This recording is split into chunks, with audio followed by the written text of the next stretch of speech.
This channel does not promote any violent, harmful, or illegal activities. All content provided by this channel is meant for an educational purpose only. গতকাল গোটা রাজ্যের মতন তিলোত্তমার মা এবং বাবা তারাও আরজি করে পৌঁছে গেছিলেন এবং আরজি করে বসে সাংবাদিকদের সামনে মুখোমুখি হয়ে তিনি যে বিস্ফোরক তত্ত্ব উগরে দিয়েছেন, তার যে বিস্ফোরক মন্তব্য, তার মুখ নাকি বন্ধ করার চেষ্টা করা হয়েছিল পুলিশ টাকা দিয়ে। কি বলেছিলেন তিনি শুনুন একবার। Fair and bright night and day cream ত্বক থাকবে ব্রাইট সারাদিন, পলিউশন ফ্রি, ঠিক যেন রাতের ফোঁটা সাদা ফুল। সারাদিন হ্যাপি ব্রাইট স্কিন।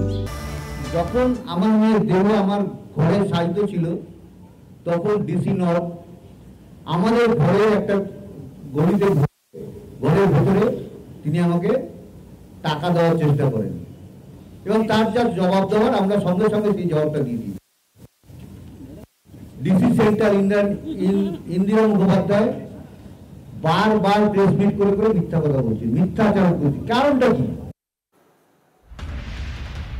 তিলোত্তমার মা এবং বাবা তাদের অভিযোগ, মেয়ের দেহ যখন ঘরে সেই সময় নাকি পুলিশ টাকা দেওয়ার চেষ্টা করেছিল। আমরা যোগাযোগ করেছি প্রাক্তন পুলিশ কর্তা অরিন্দম আচার্যের সঙ্গে। অরিন্দম বাবু, টিভি 9 বাংলায় আপনাকে স্বাগত। অরিন্দম বাবু, পুলিশের বিরুদ্ধে কার্যত অমানবিক অভিযোগ করছেন তিলোত্তমার মা বাবা। তারা বলছেন যে মেয়ের দেহ যখন ঘরে শায়িত সেই সময় ডিসি নর্থ তাদের টাকা দেওয়ার চেষ্টা করেছিলেন। কি বলবেন? দেখুন, এর আগে আপনারা দেখিয়েছেন, আমরা প্রথম থেকে চিৎকার করে আসছি this is nothing but the conspiracy. এবং যেভাবে নাকি আজকে যে মারা গেছে তিলোত্তমার বাবা বা গার্জিয়ান, তারা আজকে সোচ্চার হচ্ছে, সেই দিন থেকে আজকে উনি যে বক্তব্যটা বলেছেন সেদিন তো আমরা দেখেছিলাম যে কিভাবে কান্না করে বলছিলেন যে তাকে 3 ঘন্টা বসিয়ে রেখেছে, অথচ এই বিরপক্ষ থেকে শুরু করে অভিক থেকে শুরু করে মাছের বাজারের মতো ঢুকে যাচ্ছে, কেন না এভিডেন্স গুলো শেষ করার জন্য।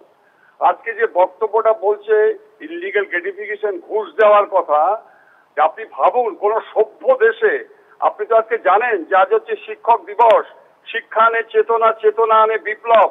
এই বিপ্লব কিন্তু যারা পুরনো মানুষ তারা করছে, ক্লাস 7, 8, 9, 10 এর ছেলেরা করছে না, কারণ শিক্ষা ব্যবস্থা সম্পূর্ণ শেষ করে দিয়েছে। আজকে ওনার বাবা শুধু নয়, আশেপাশে মানুষ তো পুরো চক্রান্তটা বুঝতে পেরেছে।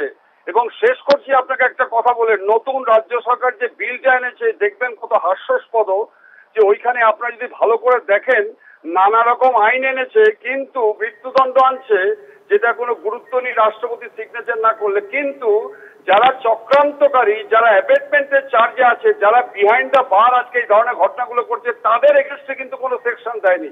এটা কত আশ্চর্যজনক ঘটনা। কালকে আমি কয়েকটা মিছিলে যাচ্ছিলাম, দেখছিলাম যে তারা এই প্রশ্নটা করেছে, যেটা হাস্যাস্পদ।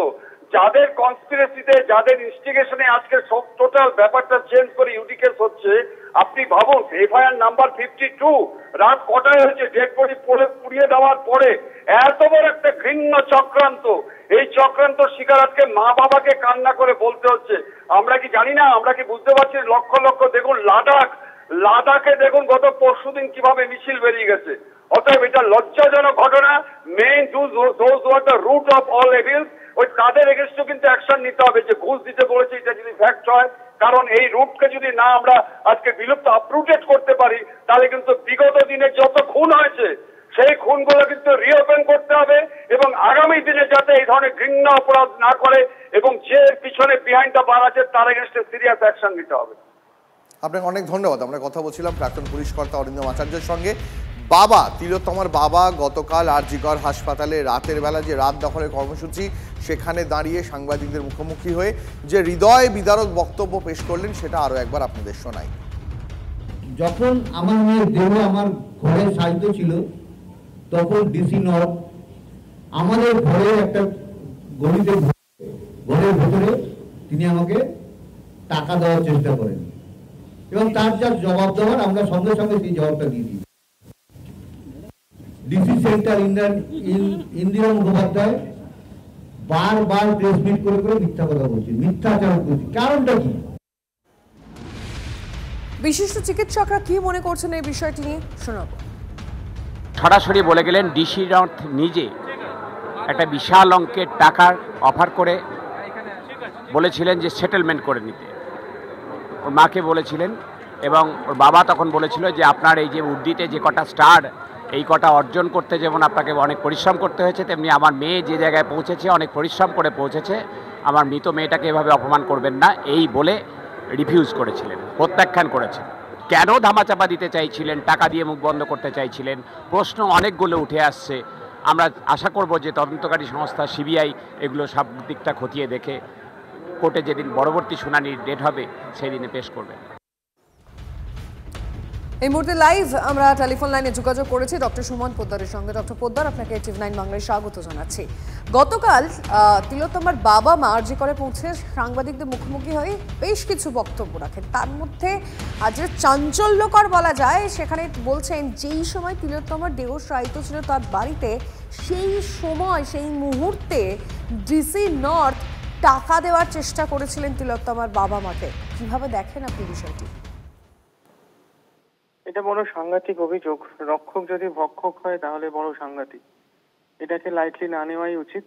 এটা যদি কোনো 10% সত্যতা থাকে তাহলে সেটাও বড় সাংঘাতিক।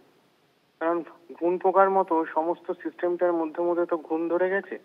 তো আমরা তো এটা তো পরিষ্কার দেখাই গেছে যে যেরকম জাতীয় যা কিছু বলা হচ্ছে, নানা রকমের জিনিসপত্রের ট্যাম্পারিং হয়েছে যেরকম বলা হচ্ছে যা কিছু, তাই যদি হয়ে থাকে ক্রাইম সিন সেটাও বোধহয় অল্টার্ড হয়েছে হয়তোবা। তো সব জায়গাতেই কোথাও তো একটা তো মনে হচ্ছে যে এই পুলিশ দলের হয়তো একটা পোর্শন হয়তোবা এতেও তারা হয়তো জানতো বা কোনোভাবে একটা তার কারোর সাথে যোগসূত্র আছে, হয়তো বা আছে। যদি থাকে, এখন তো সিবিআইয়ের হাতে তো পুরোটাই রয়েছে, সিবিআই যেন সেটাকে ছেড়ে না দেয়।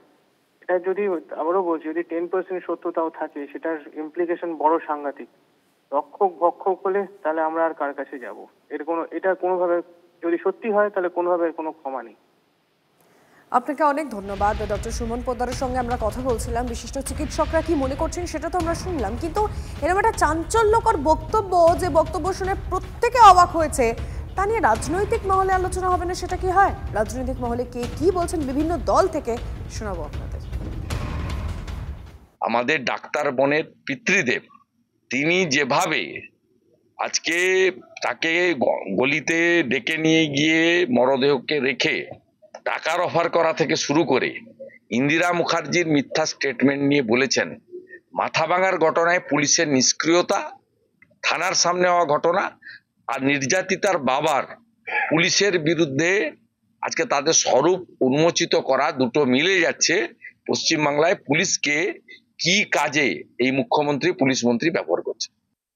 যেদিন আমি নির্যাতিতার পরিবারের সঙ্গে দেখা করতে গেছিলাম, দেখা করে এসে বাইরে আমি এই কথাটা বলেছিলাম, সেদিন তার বাবা মা আমাকে বলেছিল কথা, যখন মেয়েটার দেহ আছে পড়ে ঘরের মধ্যে, সেই অবস্থাতে বলেছিল পাশের ঘরে ডেকে নিয়ে গিয়ে যে আপনার টাকা দিচ্ছি, টাকা নিন, এটা নিয়ে বেশি দূর এগিয়ে না, আমাদেরকে যা করার করতে দিন। প্রথম দিন থেকে প্রেস কনফারেন্স করে একটার পর একটা মিথ্যে কথা বলে যাচ্ছে। বলছে নাকি সাদা চাদর দিয়ে ঘেরা ছিল, কখনো বলছে নাকি যে একজন তৃণমূল কংগ্রেসের এক কর্মীকে পরিচয় দিচ্ছে ফিঙ্গারপ্রিন্ট এক্সপার্ট হিসেবে। পুলিশ প্রেস কনফারেন্স করে একটার পর একটা মিথ্যে কথা বলে এবং সব কিছুকে ছাপিয়ে গেল আজকে এই অভিযোগ যে সরাসরি পরিবারকে টাকা দিয়ে মুখ বন্ধ করতে চেয়েছিল। এরপরও যদি একজন পুলিশ অফিসার গ্রেপ্তার না হয় এই গোটা কনস্পিরেসিকে সাজানোর জন্য, তাহলে আর আমরা বিচার বলতে কি বুঝবো, কার কাছে আর বিচার চাইবো আমরা? বিশিষ্টরা কি বলছেন এই বিষয় নিয়ে, আসুন শোনা যাক। ডাক্তার কর্মরত, তাকে রেপ করা হলো, তাকে মার্ডার করা হলো, আর সেইটা চাপা দেওয়ার জন্য টাকা দিতে চেয়েছেন। আমার প্রশ্ন হচ্ছে, তাহলে যে বা যারা টাকা দিতে চাইলো তাদের ছেলে মেয়ে, তাদের তাদের মা, তাদের বোন, তারাও যদি এভাবে খুন হতো, তাহলে অন্যরা যদি টাকা অফার করতো ওনারা কি নিতেন? এটা কি আশ্চর্য! আমি স্তম্ভিত হয়ে আছি যত দিন যাচ্ছে। বাবা মাকে 1 মাস বাদেও কেঁদে কেঁদে বিভিন্ন সরকারি জায়গায় মাথা ঠুকতে হচ্ছে যে আমার মেয়ের বিচার চাই। এই সমাজে কি লাভ? আমরা যে অভিনয় করি, আমরা যে বেঁচে আছি, আমরা যে নিঃশ্বাস নিচ্ছি, সবটাই খুব অর্থহীন লাগছে। আমরা আর কি বলবো? শুনলাম উনি বলেছেন টাকা দিয়ে মুখ বন্ধ। আপনারা বলুন, আমরা আর কত বলবো?